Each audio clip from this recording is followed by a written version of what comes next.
Cinema വിശ്വാസിയെ സംബന്ധിച്ചിടത്തോളം വളരെയധികം പ്രാധാന്യം അർഹിക്കുന്ന ഒരു വിഷയവും ആണ്. എൻ്റെ 40 വർഷത്തെ വിശ്വാസ ജീവിതത്തിൻ്റെ യാത്രയിൽ ഈ വിഷയത്തെ വളരെ വ്യത്യസ്ത കോണുകളിൽ കാണുകയും വ്യത്യസ്ത രീതിയിൽ അതിനെ മനസ്സിലാക്കുകയും പഠിപ്പിക്കുകയും പ്രസംഗിക്കുകയും ഒക്കെ ചെയ്യുന്ന അത് കണ്ടിട്ടുണ്ട്. ആ ഒരു വിഷയത്തെക്കുറിച്ച് കാര്യമായ ഒരു പരിജ്ഞാനത്തിൽ അധികം സംസാരിക്കുന്നതോ തർക്കിക്കുന്നതോ ഒന്നും കണ്ടിട്ടില്ല. ഒരു തർക്ക വിഷയമൊക്കെയാണ്. എന്നാലും നമുക്ക് തർക്കമില്ല, നമുക്ക് പഠിക്കാനാണ് വന്നിരിക്കുന്നത്. മിക്കവാറും ആഴ്ച ഓർപ്പിക്കാറുണ്ട്, ഇതിൻ്റെ കേൾവിക്കാർ ഇപ്പോഴോ പിന്നെ എപ്പോഴായാലും ഇതിൻ്റെ കേൾവിക്കാർക്ക് എന്തെങ്കിലും സംശയം, എന്തെങ്കിലും ഒരു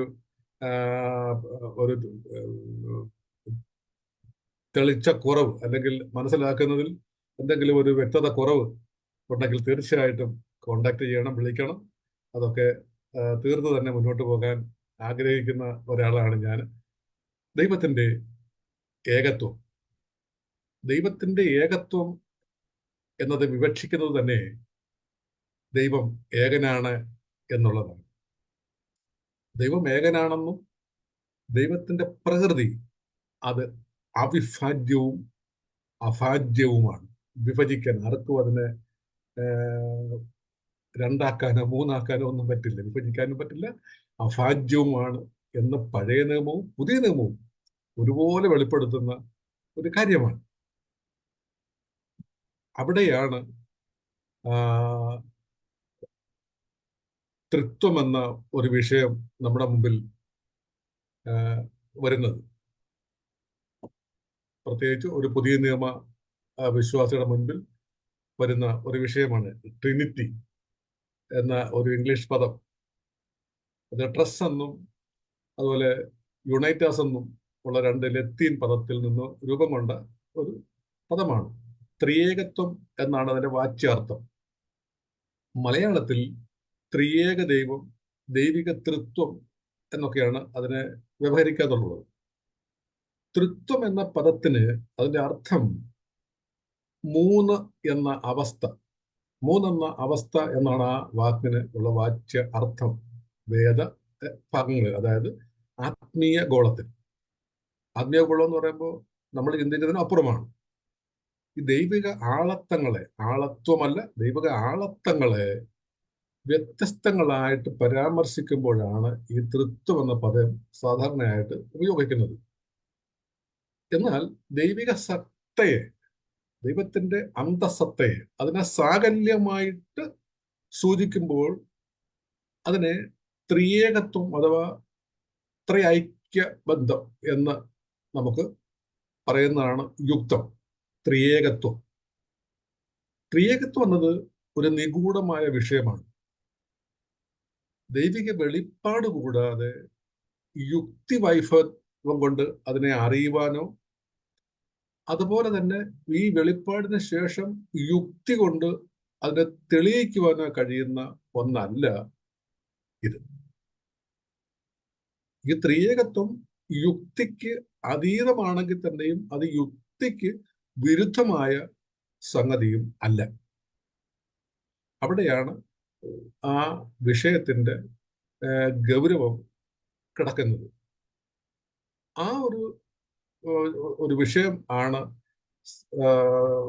സാധാരണഗതിയിൽ സാധാരണ മനുഷ്യരെ പലതരത്തിൽ ചിന്തിക്കാൻ പ്രേരിപ്പിക്കുന്നത്. എന്നാൽ പഴയ നിയമവും പുതിയ നിയമവും ഒരുപോലെ വെളിപ്പെടുത്തുന്ന ഒരു സത്യമാണ് ദൈവത്തിന്റെ ഏകത്വം എന്ന കാര്യം. ആവർത്തന പുസ്തകത്തിലേക്ക് വരുമ്പോൾ അത് നമുക്ക് കാണാൻ കഴിയുന്നത് ആവർത്തന പുസ്തകത്തിന്റെ 4-ാം അധ്യായത്തിന്റെ 35-ഉം 39-ഉം വാക്യം ഇങ്ങനെയാണ് വായിക്കുന്നത്.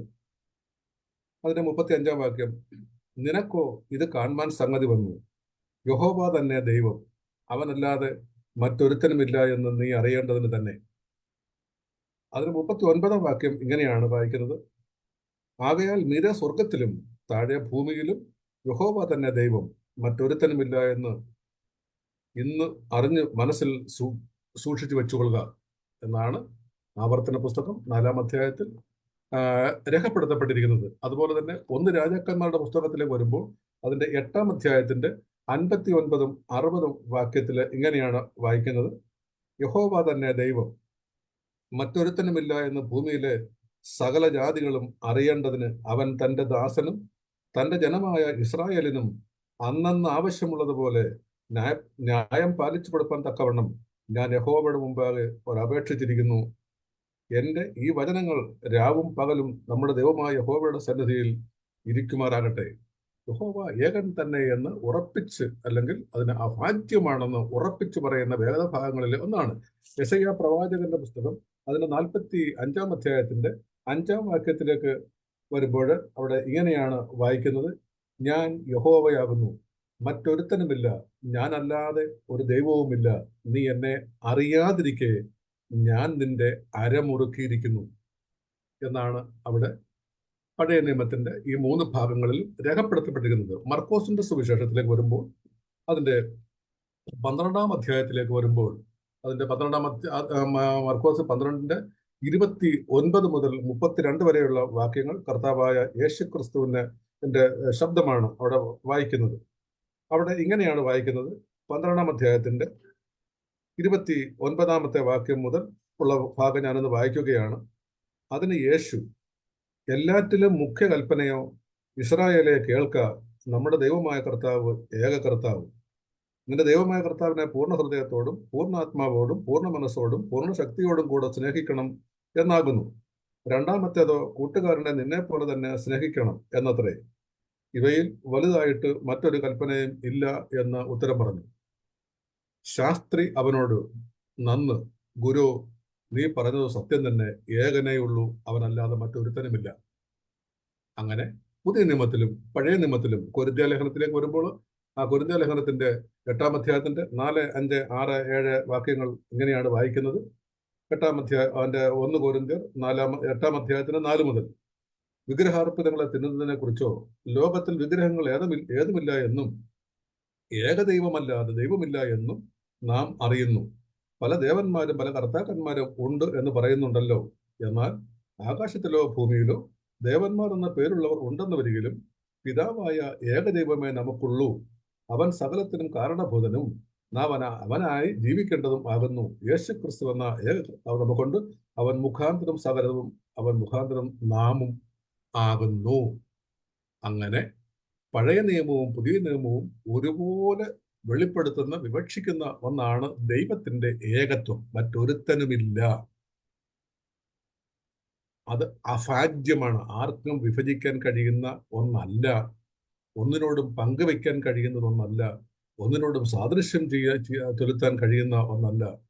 ദൈവം ഒരു ദൈവം എന്നല്ല, ദൈവം ഏകനത്രേ എന്നാണ് വിശുദ്ധ ഗ്രന്ഥം നമ്മോട് അസന്നിഗ്ധമായി വെളിപ്പെടുത്തുന്നത്.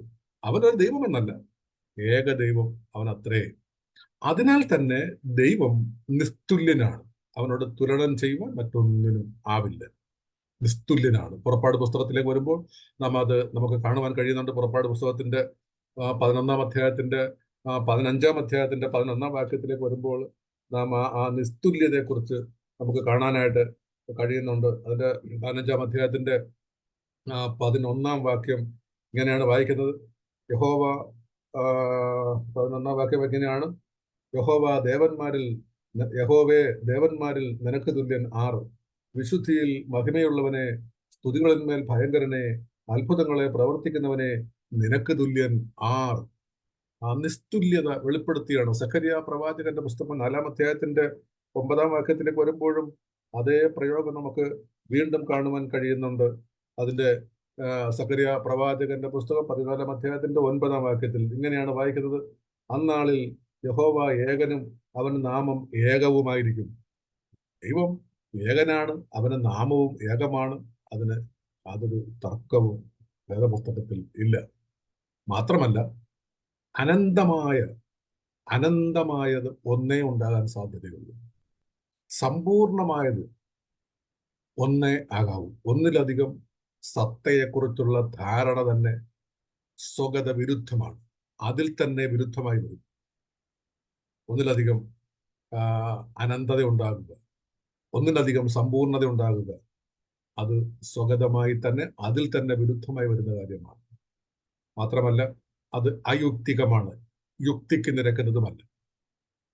ദൈവത്തിന്റെ പ്രകൃതിയെക്കുറിച്ച് ആവർത്തന പുസ്തകം 6:4 അസന്നിഗ്ധമായി വെളിപ്പെടുത്തപ്പെട്ടിട്ടുണ്ട്. ദൈവത്തിന്റെ പ്രകൃതി എന്താണ്? അവിടെ ഇങ്ങനെയാണ് വായിക്കുന്നത്. ആവർത്തന പുസ്തകം 6-ാം അധ്യായത്തിന്റെ 4-ാം വാക്യത്തിൽ വായിക്കുന്നത് എങ്ങനെയാണ്? ഇസ്രായേലെ കേൾക്ക, യഹോവ നമ്മുടെ ദൈവമാകുന്നു, യഹോവ ഏകൻ തന്നെ.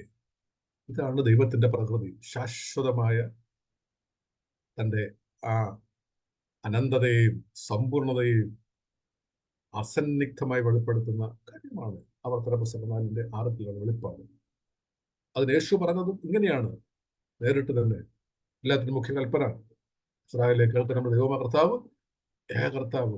കർത്താവ് തന്റെ വായ്കൊണ്ട് ഏറ്റുപറഞ്ഞതാണ്. മാത്രമല്ല അവനെ സ്നേഹിക്കണമെന്നും അവനെ പൂർണ്ണ ഹൃദയത്തോടെ, പൂർണ്ണ ആത്മാവോടെ, പൂർണ്ണ ശക്തിയോടെ സ്നേഹിക്കണമെന്നും എന്നുള്ള ആ പ്രയോഗം വീണ്ടും നാം പിന്നെ യാക്കോബിന്റെ ലേഖനത്തിലേക്ക് വരുമ്പോൾ ഇങ്ങനെ കാണുന്നുണ്ട്.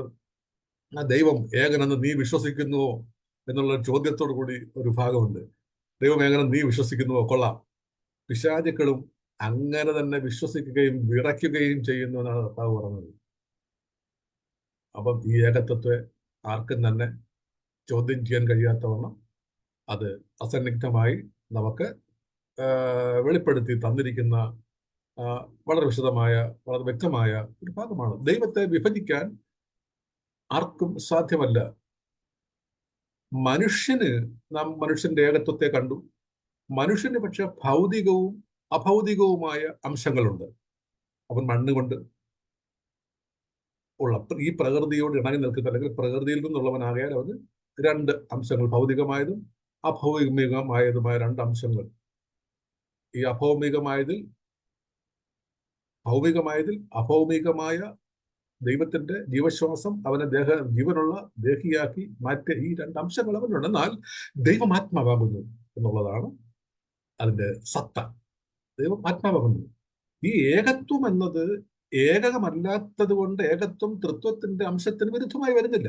എവിടെയും ദൈവത്തിന്റെ ആളത്വം അല്ലെങ്കിൽ ദൈവത്തിന്റെ ഏകത്വം അത് ആളത്വത്തിന്റെ സവിശേഷതകളെ ദൈവിക ഭാവത്തിൽ നിലനിൽക്കുവാൻ അനുവദിക്കുന്നു എന്നുള്ളതാണ് ബൈബിളിന്റെ സവിശേഷത. എന്നാൽ ഹൈന്ദവ മതം പോലെ മറ്റ് ദൈവത്തെ വിശ്വസിക്കുന്ന മറ്റ് മതങ്ങളിൽ ഉള്ളതുപോലുള്ള ഒരു ചാഞ്ചാട്ടം വിശുദ്ധ ബൈബിളിനില്ല. ദൈവത്തിന്റെ ഏകത്വത്തെ, തന്റെ ആളത്വത്തിന്റെ സവിശേഷതകളെ, അത് ദൈവത്തിന്റെ ഏകത്വം തന്നെ അതിന് വ്യത്യസ്ത നിലകളിൽ നാം അതിനെ കാണുമ്പോൾ, വിവരിക്കുമ്പോൾ, നമുക്ക് നൽകപ്പെടുമ്പോൾ അതിന്റെ ആളത്വത്തിന്റെ ആ സവിശേഷതകളെ ദൈവിക ഭാവത്തിൽ തന്നെ നിലനിൽക്കാൻ അനുവദിക്കുന്നു എന്നുള്ളതാണ് ബൈബിളിന്റെ സവിശേഷത. അത് സാധാരണക്കാർക്ക് അതിന്റെ ആ പൊരുളുകളിലേക്ക് ആഴത്തിലിറങ്ങാൻ എന്തുകൊണ്ടോ അത് മെനക്കെടാത്തത് കൊണ്ടായിരിക്കാം അതിന്റെ ആ വെളിപ്പാടിലേക്ക് അവർ കടന്നു പോകുന്നില്ല എന്ന് മാത്രമേ ഉള്ളൂ. ദൈവിക സത്തയ്ക്കുള്ളിലുള്ള സത്തയെ തൃത്വത്തിൻ്റെതായ അല്ലെങ്കിൽ ദൈവിക തൃത്വത്തിന്റെ 3 ആളത്വങ്ങളും വേർപെടുത്തുന്നില്ല എന്നുള്ളതാണ് ബൈബിളിന്റെ സവിശേഷത. വേർപെടുത്തുന്നതായി നമുക്ക് തോന്നുന്നതേ ഉള്ളൂ, പക്ഷെ എങ്ങും തന്നെ അത് വേർപെടുത്തപ്പെടുന്നില്ല. പഴയ നിയമത്തിൽ നമുക്കത് അതിലേക്ക് കാണുവാൻ കഴിയും. പഴയ നിയമം മുഴുവൻ ഇസ്രായേൽ ഏകദൈവത്തിൽ വിശ്വസിക്കുമ്പോൾ ഇസ്രായേലിന് ചുറ്റുമുണ്ടായിരുന്ന ജാതികൾ, ഇസ്രായേലിന്റെ ചുറ്റുമുണ്ടായിരുന്ന സകല ജാതികളും എന്തായിരുന്നു? ബഹുദേവത അല്ലെങ്കിൽ ഒന്നിലധികം ദൈവങ്ങളെ ആരാധിച്ചിരുന്ന ഒരു സമൂഹമായിരുന്നു അവർ ചുറ്റുമുണ്ടായിരുന്ന സകല ജാതികളും. ആ ബഹുദേവ ആരാധനയുടെ നടുവിൽ ഉറപ്പിക്കേണ്ട ഒന്നായിരുന്നു ദൈവത്തിന്റെ ഏകത്വം ഇസ്രായേലിന്. അതുകൊണ്ട് പഴയ നിയമത്തിന്റെ വെളിപ്പാടിൽ ദൈവത്തിന്റെ ഏകത്വത്തിനാണ് അധികം പ്രാധാന്യം നൽകിയിരിക്കുന്നത്. അത് വേർതിരിച്ചറിയേണ്ട ഒന്നാണ്. ഒരു വേദ പഠിതാവിന് അത് വേർതിരിച്ചറിയേണ്ടത് അത്യന്താപേക്ഷിതമായ കാര്യമാണ്. ഒന്ന്, പഴയ നിയമത്തിന്റെ ആരംഭത്തിൽ തന്നെ എല്ലാറ്റിന്റെയും പ്രഭാവ സ്ഥാനമായിട്ട് തൃത്വത്തെ നമുക്ക്, അല്ലെങ്കിൽ 3 അവസ്ഥയെ നമുക്ക് കാണാൻ കഴിയും. അത് ദൈവവും ദൈവത്തിന്റെ വചനവും ദൈവത്തിന്റെ ആത്മാവും ഒരുമിച്ച് പറയപ്പെടുന്ന അനേക വേദഭാഗങ്ങളുണ്ട്. ഉൽപ്പത്തി ആദ്യ വാക്യത്തിൽ തന്നെ ഇങ്ങനെയാണ് രേഖപ്പെടുത്തപ്പെട്ടിരിക്കുന്നത്. എലോഹീം, നാം, എലോഹീം എന്ന ആ ബഹുവൈക വചനമാണ് ആദ്യം തന്നെ പ്രയോഗിക്കുന്നത്. ദൈവം തന്റെ വചനത്താലും ആത്മാവിലുമാണ് സൃഷ്ടി നടത്തുന്നത് എന്ന് ഉൽപ്പത്തി പുസ്തകം 1-ാം അധ്യായത്തിന്റെ 2-3 വാക്യത്തിൽ നമുക്ക് മനസ്സിലാക്കുന്നു. മനുഷ്യനെ സൃഷ്ടിക്കുമ്പോൾ ദൈവം പറയുന്നത് എന്താണ്? നാം നമ്മുടെ സ്വരൂപത്തിൽ, നമ്മുടെ സാദൃശ്യപ്രകാരം മനുഷ്യനെ ഉണ്ടാക്കുക. പിന്നെ നാം കാണുന്നത് ഇങ്ങനെയാണ്, ഇങ്ങനെ ദൈവം തന്റെ സ്വരൂപത്തിൽ മനുഷ്യനെ സൃഷ്ടിച്ചു എന്ന് ഏകവചനത്തിലാണ് രേഖപ്പെടുത്തപ്പെട്ടിരിക്കുന്നത്. ഏകത്വത്തിൽ തന്നെ ബഹുത്വം നിർദ്ദേശിച്ചുകൊണ്ടാണ് ബഹുവചനവും ഏകവചനവും പരസ്പരം മാറ്റി പ്രയോഗിക്കുന്നതായിട്ട് നാം ആദ്യത്തെ ഭാഗത്ത് തന്നെ, സൃഷ്ടിയുടെ ആരംഭ ഭാഗത്ത് തന്നെ നമുക്ക് കാണാൻ കഴിയുന്നുണ്ട്. രണ്ടാമതായിട്ട് ദൈവവും ദൈവത്തിന്റെ വചനവും ആത്മാവും അവർ സമസ്ഥാനീയരായി അല്ലെങ്കിൽ തുല്യ സ്ഥാനത്തോടുകൂടെ കാണാൻ കഴിയുന്ന വളരെ പ്രധാനപ്പെട്ട ഒരു വാക്യമാണ് യെശയ്യാ പ്രവാചകന്റെ പുസ്തകം 63-ാം അധ്യായത്തിന്റെ 8, 9, 10 വാക്യങ്ങൾ അത്യന്തം പ്രാധാന്യം അർഹിക്കുന്ന ഭാഗമാണ്. ദൈവവും ദൈവത്തിന്റെ വചനവും ദൈവത്തിന്റെ ആത്മാവും സമസ്ഥാനീയരായി അല്ലെങ്കിൽ കാണപ്പെടുന്ന ഒരു ഭാഗം.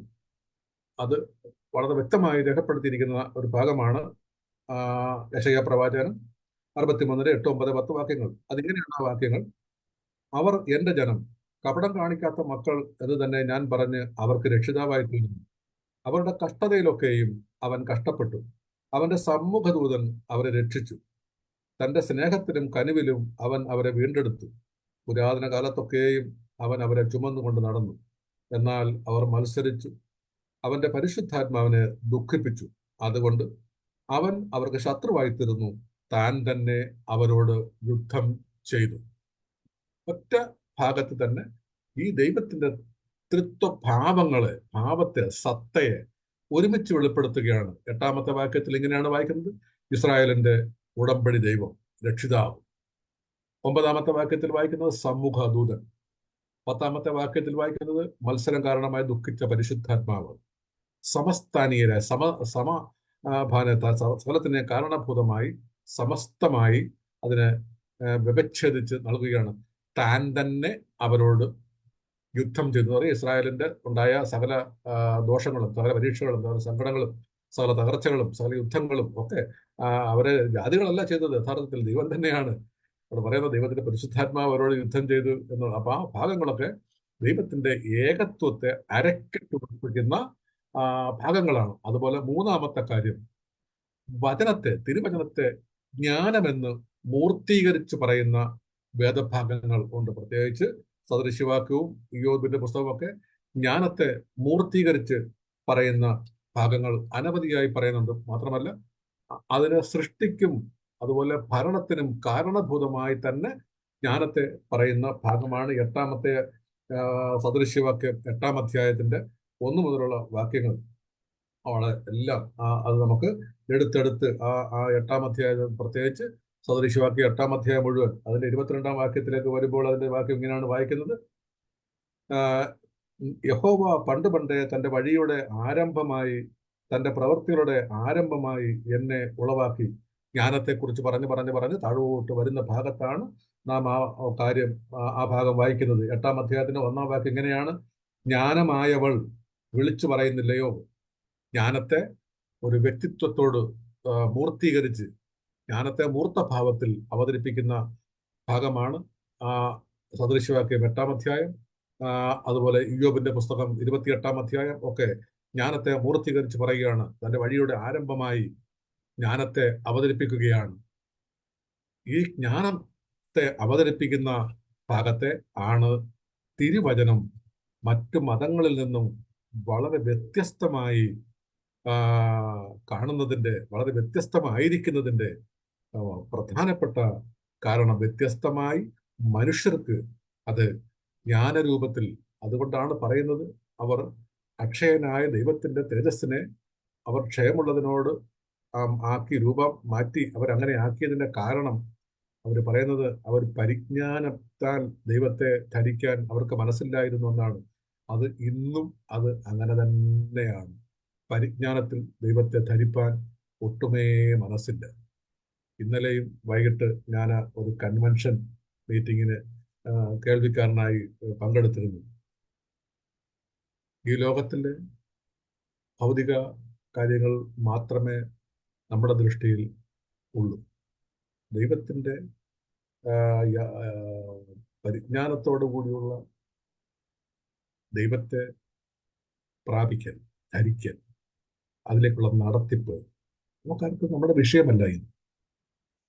ഈ ജ്ഞാനത്തെ മൂർത്തീകരിച്ച് പറയുന്ന ഭാഗത്തിന്റെ വരുമ്പോഴാണ് ഈ ജ്ഞാനം അത് ഈ ദൈവിക സത്തയുടെ ഭാഗമാണ്. ദൈവിയുടെ സത്തയുടെ ഭാഗമായി നാം പിതാവ്, പുത്ര, പരിശുദ്ധാത്മാവ് എന്ന് പറയുന്ന ആ സത്തയുടെ ഭാഗത്തേക്ക് വരുമ്പോൾ അത് ആക്ച്വലി പരമാത്മാവും ജീവാത്മാവും തമ്മിലുള്ള ഒരു ബന്ധമാണ് ഈ അന്തർജ്ഞാനം. ഈ അന്തർജ്ഞാനം ആണ് ബൈബിൾ മനുഷ്യന്റെ മുമ്പിൽ അവതരിപ്പിക്കുന്നത്. ഈ അന്തർജ്ഞാനം പ്രാപിക്കുക എന്നുള്ളതാണ് എന്റെയും നിങ്ങളുടെയും ഓരോരുത്തരുടെയും ലക്ഷ്യം. ആ പ്രാപിക്കൽ തന്നെയാണ് മോക്ഷം അല്ലെങ്കിൽ നിത്യജീവൻ എന്ന് രേഖപ്പെടുത്തപ്പെട്ടിരിക്കുന്നത്. അവിടെ എങ്ങനെയാണ് വായിക്കുന്നത്? നിന്നെ അവനെ അറിയുന്നത് തന്നെ നിത്യജീവനാകുന്നു എന്നാണ് യോഹന്നാൻ തന്റെ സുവിശേഷത്തിൽ 17-ാം അധ്യായത്തിന്റെ 3-ാം വാക്യത്തിൽ രേഖപ്പെടുത്തപ്പെട്ടിരിക്കുന്നത്. അവനെ അറിയുന്നത് തന്നെയാണ്. ഈ ജ്ഞാനത്തെ മൂർത്തീകരിച്ച് ആ ദൈവിക സത്തയുടെ യഥാർത്ഥ ഭാവത്തെ അവൻ വേഷത്തിൽ മനുഷ്യനായി വിളങ്ങി എന്ന് പറഞ്ഞാൽ അവൻ മനുഷ്യനല്ല എന്നർത്ഥം. ഈ ജീവാത്മാവിനെ പരമാത്മാവിൽ നിന്നും വേർതിരിച്ച് കാണുന്നത് അജ്ഞത കൊണ്ടാണ്. ഈ അജ്ഞതയെ മാറ്റി അവരെ യഥാർത്ഥത്തിൽ അറിയുന്നത് തന്നെയാകുന്നു ജീവൻ. യേശു രോഗം മാറ്റുന്നതിന് നല്ല വൈദ്യനാണെന്ന് മനസ്സിലാക്കുന്നതിന് അപ്പുറമാണ് ഈ ദൈവത്തിന്റെ ആ ഏകത്വത്തിന്റെ സത്ത. അത് കർത്താവായ ദൈവത്തിന്റെ ദേഹരൂപത്തിൽ നമ്മുടെ മുൻപിൽ സ്വഭാവമുള്ളവനായി നമ്മോടൊപ്പം ഞങ്ങൾ തൊട്ടതും ഞങ്ങൾ കണ്ടതും ഞങ്ങൾ കേട്ടതും ആയതെന്നാണ് അപ്പോസ്തലന്മാര് രേഖപ്പെടുത്തപ്പെട്ടിരിക്കുന്നത്. അവനെ അറിയുന്നത് തന്നെ നിത്യജീവനാകുന്നു. കർത്താവ് ഇങ്ങനെ പറഞ്ഞു, ഞാനും പിതാവും ഒന്നാകുന്നു. എന്നെ കണ്ടവൻ പിതാവിനെ കണ്ടിരിക്കുന്നു. പിന്നെ പിതാവിനെ കാണിച്ചു തരണമെന്ന് നീ പറയുന്നത് എങ്ങനെ എന്നാണ് യോഹന്നാന്റെ സുവിശേഷത്തിന്റെ 14-ാം അധ്യായത്തിന്റെ 9-ാം വാക്യത്തിലൂടെ നമുക്ക് കാണുവാൻ കഴിയുന്നത്. കർത്താവ് തന്നെ നേരിട്ട് ചോദിക്കുന്ന കാര്യം, എന്നെ കണ്ടവൻ പിതാവിനെ കണ്ടിരിക്കുന്നു, ഞാനും പിതാവും ഒന്നാകുന്നു. ഇതാണ് ഹൈന്ദവ ഭാഷയിലൊക്കെ പറഞ്ഞാൽ അഹം ബ്രഹ്മാസ്മി. ഇതൊരു ആത്മസാക്ഷാത്കാരമാണ്. അതൊരു പുതിയൊരു അറിവല്ല. വിശുദ്ധ ബൈബിൾ, പഴയ നിയമവും പുതിയ നിയമവും നാം പഠിക്കുമ്പോൾ അത് എപ്പോഴും അങ്ങനെ തന്നെയാണ്. പഴയ നിയമത്തിലും പുതിയ നിയമത്തിലും ദൈവത്തിന്റെ ഏകത്വത്തെ അരക്കിട്ടുറപ്പിച്ച് തന്നെയാണ് അത് രേഖപ്പെടുത്തപ്പെട്ടിരിക്കുന്നത്. അതിന് യാതൊരു വിധമായ സാങ്കത്യക്കുറവും നമുക്ക് മുമ്പിലില്ല. എന്നാൽ ഇത് ഗ്രഹിക്കുവാൻ കഴിയാത്തത് അവിദ്യ അല്ലെങ്കിൽ അജ്ഞാന നിമിത്തമാണ്. ജ്ഞാനത്തോടെ ദൈവം ആകാശത്തെ വിരിച്ചവൻ എന്നൊക്കെ നമുക്ക് വായിക്കുന്ന പാടുന്ന ഭാഗങ്ങളൊക്കെ അറിയാമെങ്കിലും ഈ ജ്ഞാനത്തിൽ ദൈവത്തെ ധരിപ്പാൻ സാധാരണക്കാരായ മനുഷ്യർക്ക് അത് കഴിയുന്നില്ല. എന്നാൽ സാധാരണക്കാരായ മനുഷ്യന്റെ ദൈവത്തിന്റെ ആത്മാവിൽ അവനെ നിറച്ച് സകലത്തിനും മതിയായതിനാക്കി നിർത്തിയിരിക്കുന്നു എന്ന തിരിച്ചറിവ് ഇല്ലാതെ പോകുന്നത് കൊണ്ട് അതിലേക്കുള്ള അന്വേഷണത്തിലും നമ്മൾ തിരിയുന്നില്ല എന്നുള്ളതാണ് യാഥാർത്ഥ്യം. ഈ അജ്ഞത ജ്ഞാനത്താൽ നിറയുമ്പോൾ, ഏത് ജ്ഞാനത്താൽ? ഈ ആത്മീയ ജ്ഞാനം കൊണ്ട് നിറയുമ്പോൾ അവിദ്യ മാറി അവിടെ വിദ്യ അല്ലെങ്കിൽ ജ്ഞാനം ഉണ്ടാകുകയും ഈ അറിവ് ജ്ഞാനമായി ദൈവത്തിൽ നിന്ന് ലഭിക്കുകയും ചെയ്യും.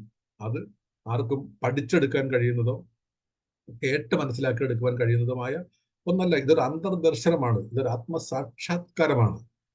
അവിടെയൊക്കെ ജീവിതത്തിന്റെ ഓരോ പടികൾ അവിടെ ആരംഭിക്കപ്പെടുന്നത് മാത്രമേ ഉള്ളൂ. ഈ ഒരു അന്തർജ്ഞാനം ഉണ്ടാകേണ്ടതിന് വിശുദ്ധ ബൈബിൾ മുൻപോട്ട് വയ്ക്കുന്ന ചില കൽപ്പനകളുണ്ട്. കല്ലെ പിളർക്കുന്ന കൽപ്പനകൾ. ഓരോ ദൈവ മക്കളും അസന്നിഗ്ധമായി ഏറ്റെടുത്ത് പ്രായോഗിക തലത്തിൽ അത് പ്രയോഗിച്ചെങ്കിൽ മാത്രം ലഭിക്കുന്നതിനായി അത് വിശുദ്ധ ബൈബിൾ മുൻപോട്ട് വയ്ക്കുന്ന ചില കാര്യങ്ങൾ ഉണ്ട്. അത് ഓർപ്പിച്ച് ഞാൻ മുന്നോട്ട് പോകുവാൻ ദൈവത്തിൽ ആശ്രയിക്കുകയാണ്.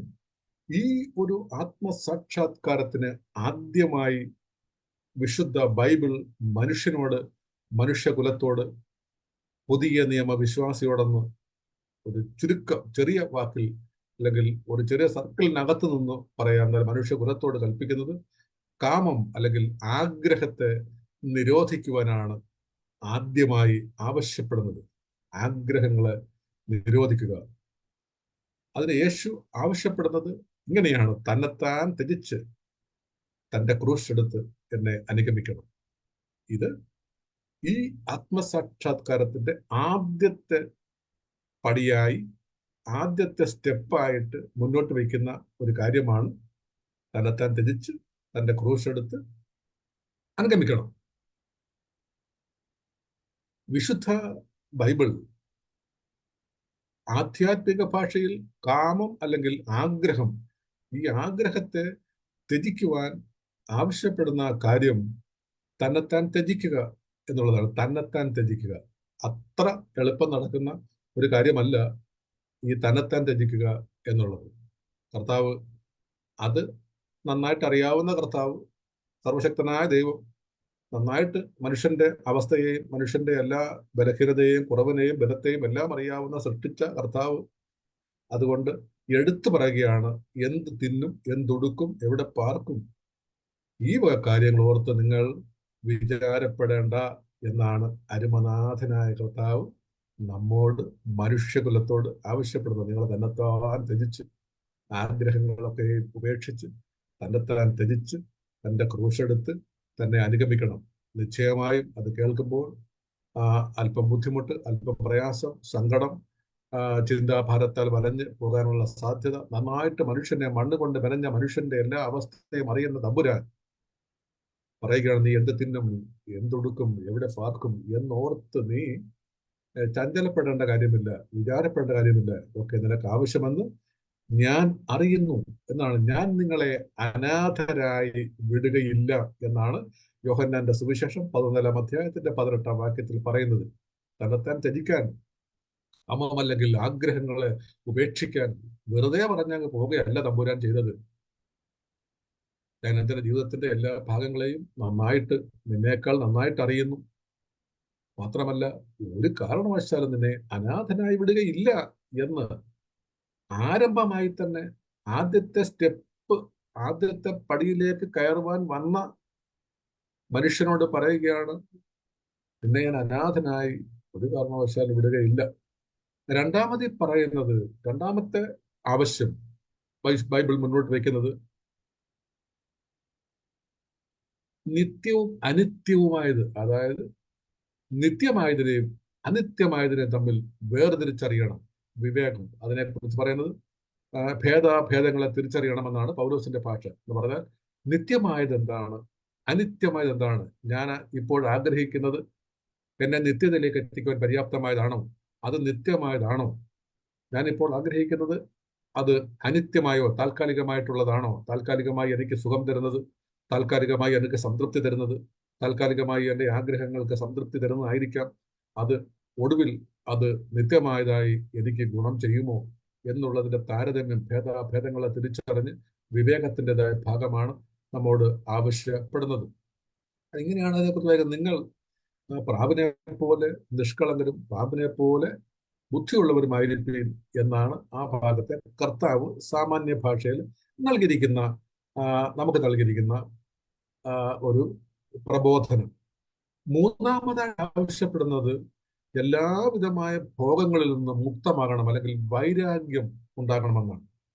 ബൈബിൾ വൈരാഗ്യം എന്ന പദം ആത്മീയ പദമാണ്. ആ വൈരാഗ്യം എന്ന ആത്മീയ പദത്തിന്റെ അർത്ഥം താൽക്കാലികമായ ഈ ഭൗതിക ലോകത്തെ വേദനകളിൽ നിന്നും സന്തോഷങ്ങളിൽ നിന്നും ഒക്കെയുള്ള ഒരു ത്യാഗം, ത്യജിക്കൽ. ഈ ഭൗതികമായ ലോകത്തിന്റെ സകലത്തെയും, അത് വേദന ഉളവാക്കുന്നതാകട്ടെ സന്തോഷമുള്ളതാകട്ടെ, അത് രണ്ടിനെയും ഒരുപോലെ കണ്ട് രണ്ടിനെയും ത്യജിക്കാൻ.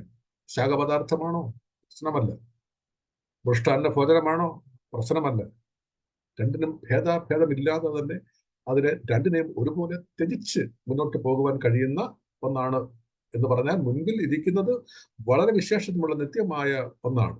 ആ നിത്യമായതിനെ ഈ അനിത്യമായത് കൊണ്ട് തന്റെ വിവേകക്കുറവ് കൊണ്ട് അതിനെ ഉപേക്ഷിക്കരുത്, അല്ലെങ്കിൽ അതിനെ നഷ്ടപ്പെടുത്തരുത് എന്നുള്ള ആ ഒരു വൈരാഗ്യ വൈരാഗ്യ ബുദ്ധി എന്ന് പറയുമ്പോൾ നമ്മുടെ വൈരാഗ്യം എന്ന് പറയുന്നത് മറ്റു കാര്യങ്ങളൊക്കെയാണ്. പക്ഷെ ഈ ആത്മീയ ലോകത്തിലെ ഈ ഭൗതിക ലോകത്തിന്റെ നന്മ തിന്മകളിൽ നിന്നുള്ള ആ വേർപെട്ട, അതിനെ നമ്മൾ വേർപാടെന്നൊക്കെ പറയും. ആ വേർപാടെന്ന് പറയുമ്പോൾ എന്താ, നമ്മുടെ വേർപാട് വീഴ്ച പഠിക്കുന്നതെന്നോ അല്ലെങ്കിൽ വെള്ളധാരി കൊടുക്കുന്നതെന്നോ ഒക്കെയാണ്. അവർ ഈ വെള്ളധാരി കൊടുക്കുന്നത് വീഴ്ച പഠിക്കുന്നതൊന്നും കാര്യമൊന്നുമല്ല. അതൊന്നും ഉപദേശത്തിന്റെ വിഷയങ്ങളോ ദൈവിക സംബന്ധമായ കാര്യങ്ങളൊന്നും അല്ല. ഈ അർത്ഥത്തിൽ അതിനെ ഒഴിവാക്കുവാൻ, അതിൽ നിന്ന് ഒഴിഞ്ഞ് ഇരിക്കുവാൻ ആണ് ആവശ്യപ്പെടുന്നത്. നിങ്ങളെ ഉപദ്രവിക്കുന്നവരെ അനുഗ്രഹിപ്പീൻ, ശപിക്കാതെ അവരെ അനുഗ്രഹിപ്പീൻ എന്നാണ് റോമാലേഖനത്തിലൂടെ അപ്പോസ്തലനായ പൗലോസ് രേഖപ്പെടുത്തുന്നത്. അതിന്റെ 12-ാം അധ്യായത്തിന്റെ 14-ാം വാക്യത്തിന്റെ വാക്യമാണ്. നിങ്ങൾ അനുഗ്രഹിക്കുന്നവരെ നിങ്ങൾ മുഷിയാതെ നിങ്ങൾ അനുഗ്രഹിപ്പിൻ, അവരെ ശപിക്കാതെ നിങ്ങൾ അവരെ അനുഗ്രഹിപ്പിൻ. പിന്നെ വായിക്കണം, അന്യനെ സ്നേഹിക്കുന്നവൻ ന്യായപ്രമാണം നിവർത്തിച്ചിരിക്കുന്നുവല്ലോ എന്നാണ് റോമാലേഖനത്തിന്റെ 13-ാം അധ്യായത്തിന്റെ 8-ാം വാക്യത്തിൽ കാണുന്നത്. മുഷിയാതെ അവനെ അനുഗ്രഹിക്കണമെന്ന് മാത്രമല്ല, ന്യായപ്രമാണം നിവർത്തിക്കുന്നത് അന്യനെ സ്നേഹിക്കുന്നതിലൂടെ ആണ് എന്നാണ്. അതുപോലെ തന്നെ വീണ്ടും നമ്മൾ താഴോട്ട് വായിക്കുമ്പോൾ അതിന്റെ റോമാലേഖനത്തിന്റെ തന്നെ 13-ാം അധ്യായത്തിന്റെ 9-ാം വാക്യത്തിലേക്ക് വരുമ്പോൾ നമ്മൾ ഒരുപാട് വിശദമായ ആ ഭാഗം കാണുന്നുണ്ട്. അത് വ്യഭിചരിക്കരുത്, മോഷ്ടിക്കരുത്, കൊല ചെയ്യരുത്, അതുപോലെ തന്നെ വ്യഭിചാരം ചെയ്യരുത്. ഇതെല്ലാം മറ്റേത് കൽപ്പനയും പോലെ കൂട്ടുകാരനെ നിന്നെ പോലെ സ്നേഹിക്കുക എന്നീ വചനങ്ങളിൽ സംക്ഷേപിച്ചിരിക്കുന്നു എന്നാണ് പൗലോസ് ചെറിയ വാക്കുകളിലൂടെ ആ ഭാഗം പറഞ്ഞ് ഉപസംഹരിക്കുന്നത്. 4-മതായി പറയുന്നത്, ഇതിന് ശേഷം ഗുരുവിനെ ശ്രവിക്കണം അല്ലെങ്കിൽ കേൾക്കണം. ഒരു ഗുരുവിൽ നിന്ന് കേട്ട് ഗുരുവിനെ അനുസരിച്ച് മുന്നോട്ട് പോകണമെങ്കിൽ ഈ 2-3 പടികൾ മനുഷ്യൻ പ്രയോഗിച്ചെങ്കിൽ മാത്രമേ, തന്നെത്താൻ ത്യജിച്ച് തന്റെ ക്രൂശെടുത്ത് അനുഗമിച്ച് വൈരാഗ്യ ബുദ്ധി എന്ന് ഞാൻ ഓർപ്പിച്ചുവല്ലോ, ലൗകിക സൗകര്യങ്ങളുടെ അപ്പുറത്തേക്ക് എന്ത് തിന്നും യാതൊരുവിധമായ വികാരങ്ങളും കൂടാതെ ഈ ഗുരുവിനെ പിൻപറ്റി, ആ അർത്ഥത്തിൽ ഗുരുവിനെ പിൻപറ്റുന്നവന് മാത്രമേ ഈ ഗുരുവിനെ കേൾക്കാൻ കഴിയത്തുള്ളൂ. അല്ലാതെ അത് കേട്ടിട്ട് പോകാം, പക്ഷെ കേട്ടനുസരിച്ച് അത് പ്രായോഗിക ജീവിതത്തിൽ കൊണ്ടുവരാൻ കഴിയത്തുള്ളൂ. അതുകൊണ്ടാണ് 4-മതാണ് പറയുന്നത്, എന്നെ സ്നേഹിക്കുന്നവൻ എൻ്റെ വചനം പ്രമാണിക്കും എന്നാണ് യോഹന്നാന്റെ സുവിശേഷം തന്നെ 14-ാം അധ്യായത്തിന്റെ 23-ാമത്തെ വാക്യത്തിൽ നാം കാണുന്നത്. അത് കർത്താവിന്റെ ആ ശ്രവണം അല്ലെ കേൾവി, ഗുരുവിന്റെ പിന്നാലെ ക്രൂശെടുത്ത് അനുഗമിച്ച് മുന്നോട്ട് പോകുന്ന ഒരുവന് മാത്രമേ ആ ഗുരുവചനത്തെ അല്ലെങ്കിൽ ഗുരുവിന്റെ പ്രമാണത്തെ അനുസരിക്കാൻ പറ്റുകയുള്ളൂ. തന്നെ സ്നേഹിക്കുന്നവൻ തന്റെ വചനം പ്രമാണിക്കും. ഈ പ്രമാണിക്കണമെങ്കിൽ ഇത്തരത്തിൽ തന്നെ പിൻപറ്റുക തന്നെ വേണം. 5-മതായി പറയുന്നത്, അവയെ മനനം ചെയ്യുകയും ധ്യാനിക്കുകയും വേണം, അഥവാ വെള്ളിയെ പോലെ അന്വേഷിച്ച് നിക്ഷേപങ്ങളെ പോലെ തിരയണം എന്നാണ് സദൃശ്യവാക്യം 2-ാം അധ്യായത്തിന് 4-ാം വാക്യത്തിൽ കാണുന്നത്.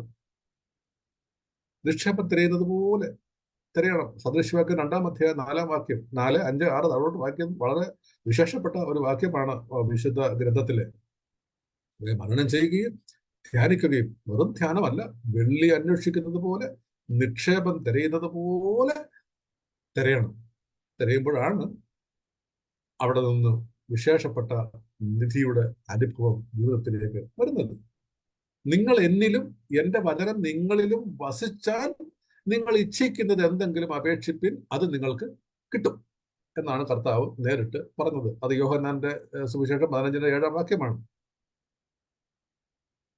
മുന്തിരിവള്ളിക്ക് തന്റെ കൊമ്പിൽ വസിച്ചിട്ടല്ലാതെ അതിന് ഫലം കായ്ക്കാൻ കഴിയില്ല എന്ന് പറഞ്ഞു.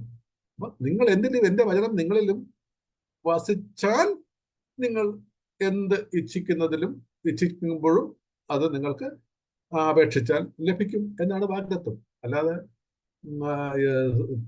മനുഷ്യർക്ക് തോന്നുന്നത് പോലെ ഉള്ള ആഗ്രഹങ്ങൾ ആദ്യമേ പറഞ്ഞു. ആ വൈരാഗ്യം അല്ലെങ്കിൽ ആഗ്രഹം ആ ആ നിഷേധിക്കുന്നതിന്റെ ഭാഗത്തെക്കുറിച്ച് പറഞ്ഞപ്പോൾ പറഞ്ഞു, ഈ ആഗ്രഹങ്ങളെല്ലാം സാധിച്ചു തരാമെന്നല്ല, അവന്റെ ഹിതത്തിനൊത്തവണ്ണം അവന്റെ ഹിതം എന്തെന്ന് അറിഞ്ഞ് ഈ ഹിതം അറിയുന്നതിനാണ് ഗുരുവിനെ കേൾക്കുന്നതും ധ്യാനിക്കുന്നതും മനനം ചെയ്യുന്നതും.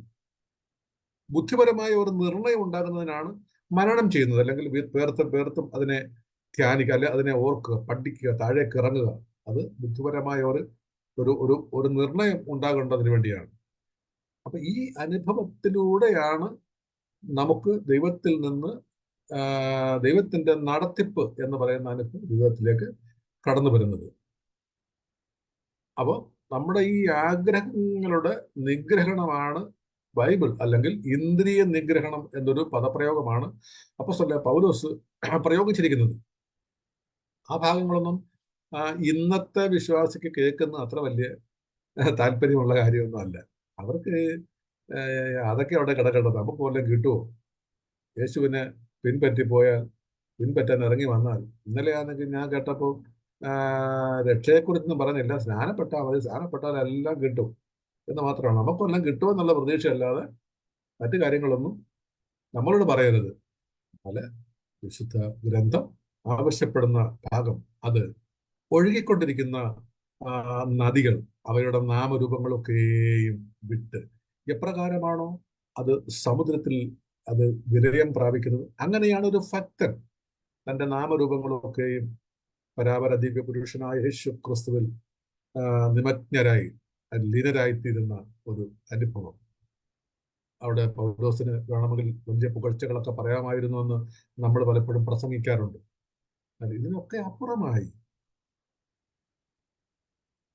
ഈ ലോകത്തിന്റെ ഭൗതികമായ സകലത്തിൽ നിന്ന് അപ്പുറമായി ദൈവത്തിന്റെ ആ സ്നേഹത്തിന്റെ ആഴം അത് രുചിച്ചറിയണമെങ്കിൽ ഇപ്പോൾ സമയമില്ലെങ്കിലും നമ്മുടെ മറ്റ് പഠന വിഷയങ്ങളിലേക്ക് വരുമ്പോൾ ഉത്തമഗീതത്തിന്റെ ഭാഗത്തിലേക്കൊക്കെ നാം വരും. ആ ദൈവത്തിന്റെ സ്നേഹത്തിന്റെ ആഴവും അതിൽ ഒരു ഭക്തൻ ലയിച്ചു ചേരുന്ന അനുഭവവും, പലതരത്തിലുള്ള പേരുകളും പലതരത്തിലുള്ള അനുഭവങ്ങളും ഉൾക്കൊള്ളുന്ന നദികൾ, പലതരത്തിലുള്ള രുചിയിലുള്ള, പല ആകൃതിയിൽ, പല ദേശങ്ങളിലൂടെ, പല സംസ്കാരങ്ങളിലൂടെ, പല നിലങ്ങളിലൂടെ ഒഴുകി വ്യത്യസ്ത ഗുണഗണങ്ങളുള്ളത് നദികൾ ഒഴുകി കടലിൽ വന്ന് ചേർന്ന് കഴിയുമ്പോൾ അതിൻ്റെ ആ നാമരൂപ ഭേദങ്ങൾക്കൊന്നും യാതൊരു പ്രസക്തിയും പിന്നെ അവിടെ ഇല്ലാതെയായിത്തീരുന്നതും ആണ് ഒരു ഭക്തന്റെ ദൈവവുമായിട്ടുള്ള ആ ഇഴുകിച്ചേരൽ. ഈ ആനന്ദ സ്വരൂപത്തിലുള്ള ഒരു വിലയം പ്രാപിക്കൽ അത്യന്താപേക്ഷിതമാണ്. അത് സമ്പൂർണതയാണ്, അതാണ് സമ്പൂർണത. അതിനെ പെരുവെള്ളത്തിന് ഇളക്കുവാൻ സാധ്യമല്ല എന്നാണ് ഉത്തമഗീതം പറയുന്നത്. ഭക്തനുള്ള ദൈവത്തോടുള്ള ആ സ്നേഹം. കർത്താവ് ഒരിക്കല് തന്റെ ശിഷ്യന്മാരോട് ചോദിച്ചു, യോഹന്നാന്റെ മകനായ ശിമോനെ, നീ എന്നെ സ്നേഹിക്കുന്നുവോ? ആദ്യം ചോദിക്കുന്നത്, നീ എന്നെ ഇവരിൽ അധികമായിട്ട് സ്നേഹിക്കുന്നുവോ? രണ്ടാമത് ചോദിക്കുന്നു, യോഹന്നാന്റെ മകനായ ശിമോനെ, നിനക്കെന്നോട് സ്നേഹമുണ്ടോ? ആദ്യം ചോദിക്കുന്നു, യോഹന്നാന്റെ മകനായ ശിമോനെ, നിനക്കെന്നോട് ഇവരിൽ അധികമായി മറ്റ് 10 പേരുണ്ട്, 10 പേരെക്കാൾ അധികം നീ എന്നെ സ്നേഹിക്കുന്നു എന്നാണ്. അവൻ പറഞ്ഞു, കർത്താവേ, എനിക്ക് നിന്നോട് സ്നേഹം.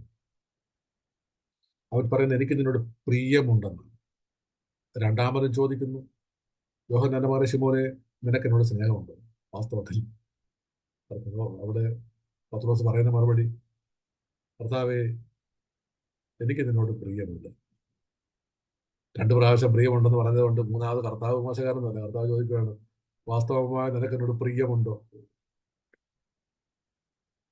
മൂന്നാമത് സറണ്ടർ ചെയ്തു, തന്റെ എല്ലാം താഴ്ത്തി, കർത്താവേ, എനിക്ക് നിന്നോട് സ്നേഹമുണ്ട്, എനിക്ക് നിന്നോട് പ്രിയമുണ്ട് എന്ന് നീ അറിയുന്നല്ലോ. ഈ അനുഭവമാണ് ആ ലയനം ലയിച്ച് ചേരുന്ന അനുഭവം, അത് ഒന്നിനും ഈ ഇത്തരത്തിൽ ദൈവത്തെ പിൻപറ്റുന്ന, അറിയുന്ന, സ്നേഹിക്കുന്ന, ദൈവത്തിൽ ഒന്നായി ചേർന്നിരിക്കുന്ന ഒരു വ്യക്തിക്ക് അതിൽ നിന്ന് ഇളക്കാൻ ആർക്കും പെരുവെള്ളത്തിന് കഴിയുകയില്ല എന്നും ആപത്തിനോ പട്ടിണിക്കോ ഉപദ്രവത്തിനോ നഗ്നതയ്ക്കോ വാളിനോ യാതൊന്നിനും അത് സാധ്യമല്ല എന്ന് അസന്നിഗ്ധമായി പൗലോസും അത് വെളിപ്പെടുത്തുകയാണ്. ആഴത്തിനോ ഉയരത്തിനോ ഒന്നിനും അത് ഇളക്കുവാൻ സാധ്യമല്ല. അത് ഈ ജീവിതത്തിൽ തന്നെ സാക്ഷാത്കരിക്കണമെന്നുള്ളതാണ് ക്രിസ്തീയ ജീവിതം. അത് പാട്ടുപാടിയത് കൊണ്ടോ ഒടുവിൽ ശവപ്പെട്ടിയുടെ പുറത്ത് അവിടെ വാക്യങ്ങൾ എഴുതി വെച്ചതുകൊണ്ടോ ഒന്നും സാധ്യമാകുന്ന കാര്യമല്ല. ഈ ജീവിതത്തിൽ തന്നെ അത് സാക്ഷാത്കരിക്കുന്ന ഒരുവനാണ് ശരീരത്തിന്റെ വീണ്ടെടുപ്പ് എന്ന പുത്രത്വം എന്ന ശരീരത്തിന്റെ വീണ്ടെടുപ്പ് പ്രാപിപ്പാൻ യോഗ്യത ലഭിക്കുന്നത് എന്നുള്ള കാര്യം വേദപണ്ഡിതാക്കൾ, കേൾക്കുന്ന ദൈവമക്കൾ ഒരിക്കലും മറന്നു പോകരുത് എന്ന്. അതാണ് ക്രിസ്തീയ ജീവിതത്തിന്റെ മഹത്വം, പ്രാധാന്യം. അതാണ് അതിന്റെ കാതലായ വിഷയം. ഈ മരണത്തിൽ നമ്മുടെ ശരീരം നശിക്കുന്നു, പക്ഷേ ഇതിനപ്പുറത്തേക്ക് താന് ഈ ശരീരം നശിക്കുമ്പോൾ യഥാർത്ഥ മനുഷ്യൻ ദേഹമുക്തനായി താന് മാറുകയാണ്. ഒടുവിൽ ആ പുത്രത്വം എന്ന മഹാസൗഭാഗ്യം നേടുമെന്നുള്ള ഭാഗ്യകരമായ പ്രത്യാശയാൽ നിറയപ്പെട്ടാണ് ഈ കഠിനമായ വഴി വിവേകത്തോടെ, ദുഃഖത്തോടെയോ ഈ ലോകത്തിന്റെ ലൗകികമായ പലതും എട്ടിപ്പിടിക്കാൻ കഴിയുമെന്നുള്ള മോഹത്തോടെയോ അല്ല വരാൻ പോകുന്നതിന്റെ മഹത്വത്തെ, അതിന്റെ വലപ്പത്തെ, അതിന്റെ വല്ലഭത്വത്തെ വ്യക്തമായി രുചിച്ച് അറിഞ്ഞ് ആണ് ഭക്തൻ ഈ ലോകത്ത് എങ്ങനെയാണ് അവൻ ജീവിക്കുന്നത്. നിങ്ങൾ രാജ്യവും പുരോഹിതന്മാരുമാകുന്നത് ദൈവത്തിന്റെ രാജ്യമാണ്. നാം ദൈവത്തിന്റെ രാജ്യമാണ്. ദൈവത്തിന്റെ രാജ്യം അത് സമാധാനത്തിൻ്റെതും അനുഗ്രഹത്തിന്റെ തികവിൻ്റെതുമാണ്. നാമാണ് രാജ്യം. നാമാണ് രാജ്യത്ത് രാജകീയ പുരോഹിതനും. ഈ രണ്ട് മഹാ സംഭവങ്ങൾ ഒരുമിച്ച് സമ്മേളിക്കുന്ന ഒന്നാണ് ക്രിസ്തീയ ജീവിതം. ഒരു മനുഷ്യന് ദൈവത്തോടുള്ള പ്രേമവും ദൈവത്തോടുള്ള അചഞ്ചലമായ വിശ്വാസവും ഭക്തിയുമാണ് യഥാർത്ഥത്തിൽ ഉള്ള ഭക്തി എന്ന് പറയുന്നത്. ദൈവത്തിന് ഭക്തനോടുള്ള ഭാവമാണ് കൃപ. ദൈവത്തോടുള്ള ഭക്തിയും അചഞ്ചലമായ വിശ്വാസവും അചഞ്ചലമായ ആശ്രയത്വവുമാണ് ഭക്തി.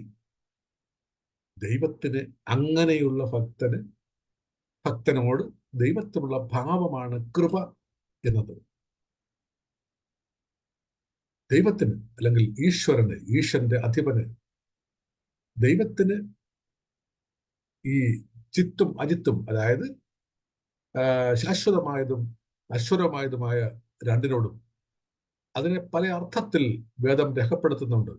ചിത്തും അജിത്തും, അല്ലെങ്കിൽ ആത്മാവും അതുപോലെ തന്നെ ദ്രവ്യം അല്ലെങ്കിൽ പുത്രൻ എന്ന പദപ്രയോഗത്തിൽ വിശുദ്ധ ബൈബിൾ രേഖപ്പെടുത്തുന്ന ദൃശ്യത, ഈ രണ്ടിനോടുമുള്ള ഒരു ബന്ധം, ഈ ബന്ധം അത് ബാഹ്യമല്ല, ആന്തരികമാണ് എന്ന് നാം മനസ്സിലാക്കുമ്പോഴാണ് നമുക്ക് അപ്രകാരമുള്ള ഒരു ആത്മീയ ബോധം പോലും ഉണ്ടാകുന്നത്. ഈ ബോധം ഇല്ലാതിരിക്കുന്നതുകൊണ്ടാണ്, ഈ ആന്തരിക ബോധം ഇല്ലാതിരിക്കുന്നതുകൊണ്ടാണ് നാം ബാഹ്യമായി ഉള്ളതിനെ കുറിച്ച് കൂടുതൽ ചിന്തിക്കുകയും ബാഹ്യമായതിനെ കുറിച്ച് നാം വ്യാകുലപ്പെടുകയും ബാഹ്യമായതിനു വേണ്ടി കൂടുതലായിട്ട് നാം ആഗ്രഹിക്കുകയും ചെയ്ത് ഒടുവിൽ ദുഃഖിതരായി കടന്നു പോകുന്നതിന് ഇടയായിത്തീരുന്നത് എന്നുള്ള യാഥാർത്ഥ്യം ആണ് ബൈബിൾ നമ്മുടെ മുമ്പിൽ വെക്കുന്നത്. ഈ രണ്ടനുഭവത്തിനും തമ്മിൽ ഭേദമുണ്ടെങ്കിലും ഇത് തമ്മിൽ ദൈവത്തെ സംബന്ധിച്ചിടത്തോളം തമ്മിൽ വേർപെട്ട ഒന്നല്ല. രണ്ടും ഇവിടെ ഒരുമിച്ച് സമ്മേളിക്കുന്നതാണ് മനുഷ്യ ജീവിതത്തിന്റെ ഭാഗം. പക്ഷെ ഇവിടെ ദൈവത്തിന് പക്ഷെ ഈ ഭേദാഭേദം എന്ന് ഒന്ന് ഇല്ല. ദൈവത്തിന്, അതായത് ദൈവത്തിന്റെ സജാതീയ ഭേദം അല്ലെങ്കിൽ ഒരു തരത്തിലുള്ള രണ്ട് വസ്തുക്കൾ, ഇത് തമ്മിലുള്ള ഭേദം ദൈവത്തിനില്ല. മാത്രമല്ല, ദൈവത്തിന് വിജാതീയ ഭേദമില്ല. രണ്ട് തരത്തിലുള്ള വസ്തുക്കൾ തമ്മിൽ, രണ്ട് തരത്തിലുള്ള ജീവികൾ തമ്മിൽ ഉള്ള വ്യത്യാസം ദൈവത്തിനില്ല. കറുത്തവനെന്നോ വെളുത്തവനെന്നോ, സ്ത്രീ എന്നോ പുരുഷനെന്നോ, വൃദ്ധനെന്നോ അല്ലെങ്കിൽ ഒരു ബാലനെന്നോ, ഈ വ്യത്യാസം, ഈ ഭാവഭേദം ദൈവത്തിന് ഇല്ല. അവന് മുഖപക്ഷമില്ലല്ലോ എന്നുള്ള ഒരു ഒറ്റ വാക്കിലാണ് അതിനെ പഴയ നിയമത്തിൽ ഉൾക്കൊള്ളിച്ചിരുന്നത്. പക്ഷെ പുതിയ നിയമത്തിലേക്ക് വരുമ്പോഴത്തേക്ക് അതിനെ വളരെ വിശാലമായി വിവരിക്കുന്ന ഭാഗങ്ങളാണ് നമ്മുടെ മുമ്പിൽ ഉള്ളത്. എന്നാൽ ദൈവത്തിന് ഇത് രണ്ടും ഇരിക്കുമ്പോൾ തന്നെ ദൈവത്തിന് സജാതീയമായ അല്ലെങ്കിൽ ഒരു തരത്തിലുള്ളതിൽ തന്നെയുള്ള വ്യത്യസ്ത ഭാവം ഉണ്ട്. കാരണം അതിന് വ്യത്യസ്ത കാരണമുണ്ട്. കാരണം ഇതാണ്: ദൈവത്തിന്റെ സാദൃശ്യം കൂടാതെ മറ്റൊരു സാദൃശ്യം ഒന്നിനും ഇല്ല. മറ്റൊരു വ്യവസ്ഥയ്ക്കും അങ്ങനെ ഇല്ല. അതാണ് അതിന്റെ പ്രത്യേകത. ഇത് വളരെ വ്യക്തമായി പുതിയ നിയമത്തിൽ നമുക്ക് രേഖപ്പെടുത്തി തന്നിരിക്കുന്ന കാര്യമാണ്. കാരണം ദൈവത്തിന് ആത്മാവ് അല്ലെങ്കിൽ ചേതനയോട് കൂടിയ ആത്മാവും അചേതനമായ അനുഭവം. ഇപ്പൊ കർത്താവ് യേശുക്രിസ്തുവിന്റെ ജഡത്തിലുള്ള തന്റെ വെളിപ്പാടിന് മുൻപ് തന്നെ, അബ്രഹാം ജനിക്കുന്നതിന് മുൻപേ ഞാൻ ഉണ്ടായിരുന്നു എന്നുള്ള ഒറ്റ വാക്യത്തിൽ പറഞ്ഞാൽ നിർത്തുകയാണ്. ഈ പറഞ്ഞു വെക്കുന്ന ഈ ചിത്തും അജിത്തും, അല്ലെങ്കിൽ ആത്മാവെന്ന ചിത്തും വരാൻ പോകുന്ന അല്ലെങ്കിൽ ദൃശ്യതയ്ക്ക് മുൻപ് ഉണ്ടായിരുന്ന അനുഭവം, ഈ അനുഭവം, ഈ രണ്ടിനും തമ്മിലുള്ള ഒരു വ്യത്യസ്തത ദൈവത്തെ സംബന്ധിച്ചിടത്തോളം ഇല്ല. അങ്ങ് ആ ഒരു വ്യത്യാസം ഇല്ലായ്മ കൊണ്ടാണ് ദൈവം ഏകനായിരിക്കുന്നത് എന്ന് പറയുകയും, എന്നെ കണ്ടവൻ പിതാവിനെ അല്ലെങ്കിൽ ഒരുമിച്ച് ഈ മൂന്നുപേരെ ഞങ്ങളെ ഒരുമിച്ച് കാണുകയാണ് എന്ന് വേർപെടുത്തി പുതിയ നിയമത്തിൽ അത് പഴയ നിയമത്തിൽ അതിന്റെ ആവശ്യമില്ലായിരുന്നു. കാരണം പഴയ നിയമത്തിന്റെ ആവശ്യം അവർ ജീവിച്ചിരുന്ന ബഹുദേവത വിശ്വാസ ചുറ്റുപാടിൽ ഏകദൈവത്തിന്റെ ഏകത്വം ആയിരുന്നു അവർക്ക് അവിടെ ഉറപ്പിച്ച് പറയേണ്ടതുള്ളത് കൊണ്ട് അവർക്കതിന് വിശദീകരണം ആവശ്യമില്ലായിരുന്നു. എന്നാൽ പുതിയ നിയമത്തിലേക്ക് വരുമ്പോൾ വ്യത്യസ്ത ജാതി മത വിചാര വിശ്വാസ ആചാരങ്ങളിൽ ആയിരുന്നവര് ഒരുമിച്ച് കൂടുന്ന പ്രസ്ഥാനം, ഒരുമിച്ച് കൂടുന്നതാണ് സഭ എന്നുള്ളത് കൊണ്ടാണ് വളരെ വിശദമായി ഇതിനെ നമുക്ക് രേഖപ്പെടുത്തപ്പെട്ട് നൽകിയിരിക്കുന്നത്. അത് അപ്പോസ്തലനായ പൗലോസിനെ പോലെ ഒരു ബുദ്ധിരാക്ഷസനായ മനുഷ്യനിലൂടെ ദൈവത്തിന്റെ ആത്മാവ് അത് വെളിപ്പെടുത്തി നമുക്ക് തന്നിരിക്കുകയാണ്. പക്ഷേ നാം അത് വെള്ളി അന്വേഷിക്കുന്നത് പോലെ, നിക്ഷേപം തിരയുന്നത് പോലെ, ഗുരുവിൽ നിന്ന് കേട്ട് ഗുരുവിനെ അനുസരിച്ച് ഗുരുവിന്റെ വാക്കുകൾ ജീവിതത്തിൽ പാലിച്ച് ഇതിനെ മുന്നോട്ട് മനനം ചെയ്ത് ധ്യാനിച്ച് പോകുമ്പോൾ ദൈവത്തിൽ നിന്ന് ആണ് അത് ലഭിക്കേണ്ടത്. നീ വെള്ളിയെ പോലെ അന്വേഷിച്ച്, ജ്ഞാനത്തെ അവിടെ പറയുകയാണ്, വെള്ളിയെ പോലെ അന്വേഷിച്ച് നിക്ഷേപങ്ങളെ പോലെ തിരയുന്നെങ്കിൽ എന്താ തിരഞ്ഞത്? ജ്ഞാനമാ തിരഞ്ഞത്. ഞാൻ ആ മൂർത്തീകരിച്ച ഭാവമായ ജ്ഞാനമാണ് തിരഞ്ഞത്. ജ്ഞാനത്തെ തിരയുകയാണ്. എങ്ങനെയാണ് തിരയുന്നത്? വെള്ളി അന്വേഷിക്കുന്നത് പോലെ, നിക്ഷേപം തിരയുന്നത് പോലെ തിരഞ്ഞപ്പോൾ കിട്ടിയത് ജ്ഞാനമല്ല, പിന്നെയോ നീ യഹോവ ഭക്തി ഗ്രഹിക്കുകയും ദൈവ പരിജ്ഞാനം കണ്ടെത്തുകയും ചെയ്യും. തിരഞ്ഞത് ജ്ഞാനമാണ്, ലഭിച്ചത് ഭക്തിയാണ്. അപ്പൊ ഭക്തി എന്ന് പറയുന്നത് വേഷം കെട്ടലല്ല. ഭക്തി എന്ന് പറയുന്നത് മീശ വടിക്കുന്നതോ താടി വടിക്കുന്നതോ വെള്ള ഉടുപ്പിടുന്നതോ ഒന്നും അല്ല. ആഭരണം മാറ്റിയിട്ട് വെള്ള സാരി ബ്ലൗസ് കെട്ടുന്നതൊന്നും അല്ല. പിന്നെയോ ദൈവമാണ് ഒരു മനുഷ്യന് ദൈവഭക്തി കൊടുക്കുന്നത്. വെറുതെ കൊടുക്കത്തില്ല. ദൈവത്തെ വെള്ളി അന്വേഷിക്കുന്നത് പോലെ, നിക്ഷേപം തിരയുന്നത് പോലെ തന്നെത്താൻ ത്യജിച്ച് വിചാരങ്ങളൊക്കെ ഉപേക്ഷിച്ച് എന്ത് തിന്നും, എവിടെ പാർക്കും, എന്തുടുക്കും എന്നൊക്കെയുള്ള ചിന്തയെല്ലാം കളഞ്ഞ് ഇത് മാത്രം ധ്യാനിച്ച് ദൈവത്തിന്റെ പദപീഠത്തിൽ താഴുമ്പോൾ അവന് യഹോവ ഭക്തി ആണ് ആദ്യം. ദൈവഭക്തി എന്ന് പറയുന്നത് ദൈവം അവന് കൊടുക്കുകയാണ്. ചോദിച്ചത് ജ്ഞാനമാണ്, ലഭിക്കുന്നതോ ചോദിക്കുന്നതിനും നനയ്ക്കുന്നതിനും അത്യന്തപരമായി യഹോവ ഭക്തിയും ദൈവ പരിജ്ഞാനവും കൊടുക്കും. അപ്പൊ ജ്ഞാനം ചോദിച്ചു, അവന് ഭക്തിയും ജ്ഞാനവും പരിജ്ഞാനവും, ഇത് മൂന്നുമാണ് അത് ചോദിക്കുന്ന വ്യക്തിക്ക് കൊടുക്കുന്നത് എന്നുള്ളതാണ് ബൈബിളിന്റെ സവിശേഷത. ഈ ഒരു സവിശേഷ ഭാഗം ഇല്ലാത്തത് കൊണ്ടാണ് ഹൈന്ദവ മതം ദൈവം നിർഗുണനാണെന്ന് പറയുന്നത്. നിർഗുണം എന്ന് പറയുന്നത് അവന് ദുർഗുണമെന്നുമില്ല എന്നുള്ള അർത്ഥം മാത്രമേ ബൈബിളിൽ വിവക്ഷിക്കുന്നുള്ളൂ. നിർഗുണങ്ങളിൽ അവിടെ യാതൊന്നുമില്ല. നിങ്ങളിൽ ആർ പാപത്തെക്കുറിച്ച് എന്നോട് ബോധ്യപ്പെടുത്തും, നിങ്ങൾക്ക് ആർക്ക് കഴിയും എന്നുള്ള വെല്ലുവിളിയാണ് കർത്താവ് നടത്തുന്നത്. എന്നാൽ എല്ലാ സദ്ഗുണങ്ങളുടെയും പൂർണ്ണതയാണ് ദൈവത്തിൽ ഉള്ളത്. എല്ലാ സദ്ഗുണങ്ങളും, ഈ പൂർണ്ണതയാണ് ജഡരൂപത്തിൽ അവൻ മനുഷ്യരുടെ വെളിപ്പെട്ട് വന്നത്. ദൈവം നിർവ്യക്തിയല്ല, പിന്നെയോ അവൻ സവ്യക്തിയാണ്. അവൻ നിർഗുണനായിട്ടിരിക്കുന്നതല്ല, അവൻ സദാസമയവും പ്രവർത്തിച്ചുകൊണ്ടിരിക്കുന്നു. കർത്താവ് ഭൂമിയിലായിരുന്നു പറഞ്ഞു, എന്നെ ഏൽപ്പിച്ച വേല ഞാൻ നിവർത്തിച്ചിരിക്കുന്നു. അവിടെ രാത്രിയെന്നോ പകലെന്നോ ശബ്ബത്തെന്നോ പെരുന്നാളെന്നോ ഒന്നും അവിടെ വരത്തില്ല. സമീകൃതനായി 24 മണിക്കൂറും അങ്ങനെ സജീവമായി പ്രവർത്തിക്കുന്ന ഒരുവനാണ് അവൻ. സർവജ്ഞാനിയും സർവവ്യാപിയും സർവശക്തനും ഈ ലോകത്തിന്റെ അപൂർണതകളൊന്നുമില്ലാത്ത പൂർണ്ണനാണ്. അവൻ ലോകത്തിന്റെ സൃഷ്ടാവും അതിന്റെ സംരക്ഷകനും സംഹാരകനും ദൈവം തന്നെയാണ്. ആരും അവിടെ അതിന് ശക്തമായ ഭാഗമേ അല്ല. ഈ പ്രപഞ്ചത്തിന്റെ ഉപാദാന കാരണവും നിമിത്ത കാരണവും അവൻ തന്നെയാണ്. അവനാണ് ഉപാസന വിഷയം, അഥവാ നമ്മുടെ ഭക്തിയുടെ വിഷയം, നമ്മുടെ പ്രത്യാശയുടെ വിഷയം. അവൻ വിഷയല്ല, അവനാണ് നമ്മുടെ വിഷയം. എന്നാൽ സാധാരണക്കാരെ സംബന്ധിച്ചിടത്തോളം അവൻ നമുക്ക് ഒരു വിഷയി മാത്രമായിരിക്കുന്നു. അവൻ മുഖാന്തരം നമുക്ക് ഈ ലോകത്തിൻ്റെതായത് ലഭിക്കുമെന്നുള്ള ഒരു ചിന്ത മാത്രമേ ഇന്ന് ഉള്ള വിശ്വാസികളെ ഭരിക്കുന്നുള്ളൂ. ദൈവത്തിൻ്റെ വാഗ്ദത്തങ്ങൾ അനവധിയായി ഈ പാതയിലൂടെ, ഈ പാത തെരഞ്ഞെടുത്ത് മുന്നോട്ട് പോകേണ്ടതിന് സഹിഷ്ണുതയോടെ, സ്നേഹത്തോടെ, കൃപയോടെ ഭക്തന് വാഗ്ദത്തം ചെയ്തുമ്പോൾ നമ്മെ വ്യതിചലിപ്പാൻ യെശയ്യാ പ്രവാചകന്റെ പുസ്തകത്തിന്റെ 63-ാം അധ്യായത്തിന്റെ ഭാഗം വായിച്ചു. അവൻ നമുക്ക് രക്ഷകനായി തീർന്നു, അവന്റെ സമ്മുഖദൂതൻ രക്ഷിച്ചു. എന്നാൽ അവരുടെ ജീവിതത്തിന്റെ പോക്ക്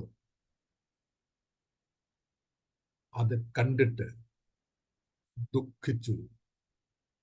അവൻ തന്നെ അവരോട് പോരാടി, അവൻ തന്നെ അവരോട് യുദ്ധം ചെയ്തു. ഇന്നും എന്നും അത് ആവർത്തിച്ചുകൊണ്ടേയിരിക്കുകയാണ്. പലപ്പോഴും നാം അറിയുന്നില്ല, പലപ്പോഴും അതിനായി കാത്തിരിക്കുവാൻ നമുക്ക് ക്ഷമയില്ലാതെ വരുന്നു.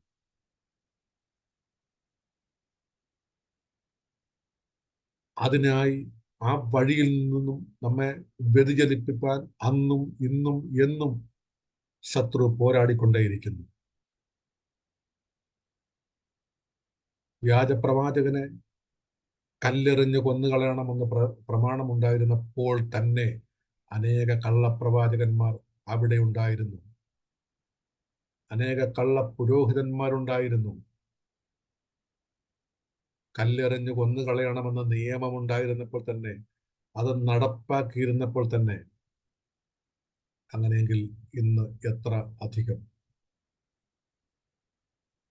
ദൈവം നമ്മോട്, ഞാൻ നിന്നെ അനാഥനായി വിടുകയില്ല, പെറ്റമ്മ മറന്നാലും ഞാൻ നിന്നെ മറക്കുകയില്ല എന്ന്, നീ എവിടെ പാർക്കും, എന്തൊടുക്കും എന്നോർത്ത് നീ കലങ്ങേണ്ട, നീ വിചാരപ്പെടേണ്ട. നിന്റെ തലയിലെ മുടി പോലും ഒരെണ്ണം പോലും എണ്ണപ്പെട്ടിരിക്കുന്നു. അതിൽ ഒന്ന് നിലത്ത് വീഴണമെങ്കിൽ ഞാൻ അറിയാതെ നടക്കുകയില്ല. അനേക ഉദാഹരണങ്ങൾ പറഞ്ഞു. വയലിലെ താമരയെ നോക്കുവിൻ, കാക്കയെ നോക്കുവിൻ, അങ്ങനെ അങ്ങനെ അങ്ങനെ. ഒരിക്കൽ ഞാൻ ഇന്ദ്രിയ നിഗ്രഹണത്തിന്റെ വിഷയം ഒരു സഭയിൽ സംസാരിച്ചു കഴിഞ്ഞു, ആശീർവാദമൊക്കെ പറഞ്ഞു. ശേഷം ഭക്ഷണ മേശയുടെ ഭാഗത്തേക്ക് പോയപ്പോൾ 40 വർഷത്തിനിടയ്ക്ക് ഇത്രയധികം ദുഃഖിച്ച ഒരു സന്ദർഭം എനിക്ക് ഉണ്ടായിട്ടില്ല. വളരെ തലമുതിർന്ന ഒരു സഹോദരൻ എന്ന് പറയാൻ പറ്റുമെന്ന് എനിക്കറിയില്ല. വളരെ എൽഡറായിട്ടുള്ള ഒരു മൂപ്പൻ സ്ഥാനം, പെന്തക്കോസ്തിൽ മൂപ്പനല്ലല്ലോ, എങ്കിലും ഒരു മൂപ്പൻ സ്ഥാനം അലങ്കരിക്കാൻ യോഗ്യനായ വ്യക്തി പറയുകയാണ്, കർത്താവ് അങ്ങനെ പലതും പറഞ്ഞിട്ടുണ്ട്, അതൊക്കെ നമുക്ക് ജീവിതത്തിൽ പാലിക്കാൻ പറ്റുമോ പാസ്റ്ററെ? എന്താ നമുക്ക് പറ്റിയത്? ജീവിതത്തിൽ ആഗ്രഹങ്ങളെ നിഷേധിക്കുവാൻ സർവശക്തനായ ദൈവം തൻ്റെ അടുക്കലേക്ക് വരുന്ന മനുഷ്യകുലത്തിൽപ്പെട്ട ഏവനോടും പ്രാരംഭമായിട്ട് ആവശ്യപ്പെടുന്നത്, നീ നിന്റെ ആഗ്രഹങ്ങളെയൊക്കെയും തൻ്റെ കാൽക്കീഴിൽ സറണ്ടർ ചെയ്യുക, സമർപ്പിക്കുക, ഉപേക്ഷിക്കുക. തന്നെ കണ്ടവർ മറ്റൊന്നും പിന്നെ ആവശ്യമില്ല. തന്നെ കഴിഞ്ഞപ്പോൾ തൻ്റെ അടുക്കൽ ചെന്ന് കഴിഞ്ഞപ്പോൾ മറ്റെല്ലാം മറന്നുപോകും. ഒരു ഹൈന്ദവനോട് പറഞ്ഞാൽ ഒരു പക്ഷെ മനസ്സിലാകും. അങ്ങോട്ടിപ്പോ ഞാൻ പോകുന്നില്ല. തന്നെ തന്നെ നീ മറന്നു. തന്റെ ജീവസന്ധാരണത്തെക്കുറിച്ച് മറന്നു. തന്റെ ഈ ലോകത്തിന്റെ ബന്ധങ്ങളെക്കുറിച്ച് മറന്നു. നീ ഇപ്പോൾ വഹിക്കുന്ന ക്രൂശ് എടുത്തുകൊണ്ട് എന്നെ അനുഗമിക്കണം ആവശ്യപ്പെടുകയാണ്. അല്പം പ്രയാസമുള്ള കാര്യമാണ്. അത് മനസ്സിലാക്കിക്കൊണ്ട് തന്നെ ഉടനെ തന്നെ കർത്താവ് പറയുകയാണ്, എൻ്റെ മുഖം മൃദുവും എൻ്റെ ഭാരം ലഘുവുമാകുന്നു. പക്ഷെ നീ ചുമക്കുന്ന ക്രൂശ് നീ തന്നെ ചുമന്നേ പറ്റത്തുള്ളൂ. അത് മറ്റാർക്കും ചുമക്കാൻ പറ്റില്ല. പക്ഷേ ഇപ്പോൾ എൻ്റെ അടുക്കൽ വന്ന് നീ നിന്റെ അഹം, ഞാൻ എന്ന ഭാവത്തെ, നിന്നെ തന്നെ ത്യജിച്ച് സമർപ്പിച്ച്, അല്ലെങ്കിൽ നീ എന്ന വ്യക്തി, പിന്നെ ആ വ്യക്തിത്വം പോലും അവിടെ ഗുരുവിന് മുമ്പാകെ സമർപ്പിക്കുകയാണ്. ആ സമർപ്പണം നടന്ന മാത്രയിൽ ഈ ഭാരം ലഘുവാക്കപ്പെട്ടു. ആ ചുമന്നു കൊണ്ടുവന്ന ഭാരത്തിന്റെ കാഠിന്യം മൃദുവാക്കപ്പെട്ടു. ഈ ഭാരം അങ്ങ് മാറ്റിപ്പോയെന്നല്ല, ചുമടങ്ങ് എടുത്ത് മാറ്റിയെന്നല്ല. ആ കുളക്കരയിൽ സംവത്സരങ്ങളായി കിടക്കുന്ന അനേകായിരങ്ങൾ ഉണ്ടായിരുന്നു. കർത്താവ് ആദ്യമായിട്ടൊന്നും അല്ല അവിടെ പോകുന്നത്. തന്റെ പൈതൽ പ്രായം മുതൽ കർത്താവ് പോകുന്ന ദേവാലയമാണ്. പക്ഷേ തന്റെ ദൗത്യ നിർവഹണത്തിനായി അടുത്ത ക്ലാസ്സിലേക്ക് നാം പോകുമ്പോൾ അതിലേക്ക് വരാം. ഒരാളിനെ മാത്രം സൗഖ്യമാക്കി കർത്താവ് അയച്ചു. ഒറ്റ വാക്കിനാൽ അഖിലാണ്ടത്തെ സൃഷ്ടിച്ച സർവശക്തനായ ദൈവത്തിന് അവിടെ കിടക്കുന്ന സകലരെയും ഒറ്റ വാക്കിനാൽ സൗഖ്യമാക്കുവാൻ കഴിയും. സ്തോത്രം. തന്നെത്താൻ ത്യജിച്ച് തന്റെ ക്രൂശെടുത്ത് അനുഗമിക്കുന്നവന്റെ ഭാരം ലഘുവാക്കപ്പെട്ട് മൃദുവാക്കപ്പെട്ട് മുന്നോട്ട് പോയി ഗുരുവിൽ ലയിച്ച് ഒന്നായിത്തീരുന്ന ആ ക്രിസ്തീയ ജീവിതത്തിന്റെ അനുഭവത്തിലേക്ക് പ്രവേശിച്ചിരിക്കുന്ന നടക്കുന്ന സഹോദരങ്ങളെ, ആ ചുമടിന്റെ ലാഘവത്വം മാറ്റപ്പെട്ടവരായി ചുമന്നുകൊണ്ട് നമുക്ക് അടുത്ത ആഴ്ചയിലേക്ക് പ്രവേശിക്കാം. ദൈവത്തിന്റെ ഏകത്വത്തിന്റെ തുടർച്ചയായിട്ടുള്ള ഭാഗം അടുത്ത ചൊവ്വാഴ്ച നമുക്ക് പഠിക്കാം. അപ്പൊ തന്നെ സമയം 2-3 മിനിറ്റ് മുന്നോട്ട് പോയി. കർത്താവ് നമ്മെ സഹായിക്കട്ടെ. ഇന്നലത്തേക്കാൾ അധികമായി നമ്മുടെ കർത്താവിനെ സ്നേഹിപ്പാനും അറിയുവാനും അവന്റെ ഏകത്വത്തെ രുചിച്ചറിഞ്ഞ് കൂടുതലായി തന്റെ മുമ്പിൽ സമർപ്പിപ്പാനും ഇടയായി തീരുമാനാകട്ടെ. എനിക്കായി പ്രാർത്ഥിക്കണമേ എന്ന് അപേക്ഷിച്ചുകൊണ്ട് അടുത്ത ക്ലാസ്സിലേക്ക് ക്ഷണിച്ചുകൊണ്ട് ഇന്നത്തെ ക്ലാസ് നിർത്തുന്നു. കർത്താവ് നമ്മെ ഒരുമിച്ച് അനുഗ്രഹിക്കട്ടെ. ഉണ്ടായിരിക്കുന്ന ദൈവത്തിന്റെ ഭൃത്യന്മാരെ ദൈവമായ കർത്താവ് ധാരാളം അനുഗ്രഹിക്കട്ടെ എന്ന് പ്രാർത്ഥിക്കുന്നു. സ്തോത്രം. ദൈവത്തിന്റെ അതിപരിശുദ്ധമായ നാമത്തിന് മഹത്വം ഉണ്ടാകട്ടെ. ഇന്ന് രാത്രികാലം ബൈബിൾ നീതിശാസ്ത്രം എന്ന വിഷയത്തെ ആസ്പദമാക്കി ദൈവത്തിന്റെ ഏകത്വത്തെ കുറിച്ച് വളരെ അനുഗ്രഹീതമായ നിലയിൽ, വളരെ വ്യക്തവും വസ്തുനിഷ്ഠവുമായ നിലയിൽ എടുത്ത ദേവദാസനെ ദൈവം ധാരാളമായിട്ട് അനുഗ്രഹിക്കട്ടെ. ഇപ്പോൾ പ്രാർത്ഥിച്ച് ആശീർവാദം പറയുന്നതിനായിട്ട് സണ്ണിപ്പാഷ് ഇറങ്ങിപ്പോയ പ്രാർത്ഥിക്കാം. ഹല്ലേലൂയ. സ്തോത്രം സ്തോത്രം സ്തോത്രം. വാഗ്ദത്തങ്ങളിൽ വിശ്വന നീതിമാന നിത്യനുമായ ദൈവം അനുഗ്രഹീതമായ ബൈബിൾ ക്ലാസ്സിനായി നന്ദിയോടെ സ്തോത്രം ചെയ്യുന്നു. അനുഗ്രഹീതമായ ദൈവീയ സന്ദേശങ്ങൾ നിന്റെ ദാസനോട് കേൾപ്പിക്കുവാനിടയായ കൃപകൾക്കായി നന്ദിയോടെ സ്തോത്രം ചെയ്യുന്നു. ഞങ്ങളുടെ സുവിശേഷ പ്രവർത്തനത്തിൽ വളരെ അനുഗ്രഹമായ നിലയിൽ ക്ലാസ്സുകൾ നയിച്ച ദൈവദാസനെ ഓർത്ത് പ്രാർത്ഥിക്കുന്നു. ശുശ്രൂഷകളെ ധാരാളമായി മാനിക്കണം, കുടുംബത്തെ മാനിക്കണമെന്ന് ഓർത്ത് പ്രാർത്ഥിക്കുന്നു. മീറ്റിംഗിൽ പങ്കെടുത്ത സിസ്റ്ററെ എല്ലാവരും ഓർത്ത് പ്രാർത്ഥിക്കുന്നു. ധാരാളം അനുഗ്രഹിക്കണം. മിനിസ്ട്രിയിൽ നടക്കുന്ന സകല പ്രവർത്തനങ്ങളെയും അനുഗ്രഹിക്കണം. നേതൃനിരയിലായിരിക്കും തോമസ് ചെറിയാൻ അങ്കിളെ, വൈസ് പ്രസിഡന്റ്, ജോയിന്റ് സെക്രട്ടറി, മറ്റു ഭാരവാഹികൾ എല്ലാവരും ഓർത്ത് പ്രാർത്ഥിക്കുന്നു. മിനിസ്ട്രിയിൽ നടക്കുന്ന സകല പ്രവർത്തനങ്ങളെയും സകല പ്രോഗ്രാമുകളെയും ധാരാളമായിട്ട് അനുഗ്രഹിക്കുമാറാക്കണമെന്ന് ഓർത്ത് പ്രാർത്ഥിക്കുന്നു. പ്രാർത്ഥന കേട്ട ഞാൻ സ്തോത്രം. യേശുവിന്റെ നാമത്തിൽ തന്നെ ആമേൻ. പിതാവായ ദൈവത്തിന്റെ സ്നേഹം, കർത്താവായ യേശു ക്രിസ്തുവിന്റെ കൃപയും സമാധാനവും ആശ്വസിപ്പിച്ച് അൻപോടെ നടത്തുന്ന പരിശുദ്ധാത്മാവിന്റെ കാവലും കൂട്ടായ്മയും സഹവാസവും നാം കേൾക്കപ്പെട്ട ദൈവവചനത്തിന്മേലും പ്രാർത്ഥന ദൈവദാസന്മേലും ഹല്ലേലൂയ മിനിസ്ട്രിയുടെ മേലും പങ്കെടുത്ത എല്ലാവരുടെ മേലും ഇന്നു മുതൽ എന്നേക്കുണ്ടായിരിക്കുമാറാകട്ടെ. കാര്യങ്ങൾ ഓർത്ത് സ്തുതിക്കാം. Hallelujah hallelujah hallelujah. ആമേൻ. കർത്താവേ വേഗം വരണമേ. ആമേൻ ആമേൻ ആമേൻ. ധാരാളമായിട്ട് അനുഗ്രഹിക്കട്ടെ. അടുത്ത ആഴ്ച കാണാം. സ്തോത്രം.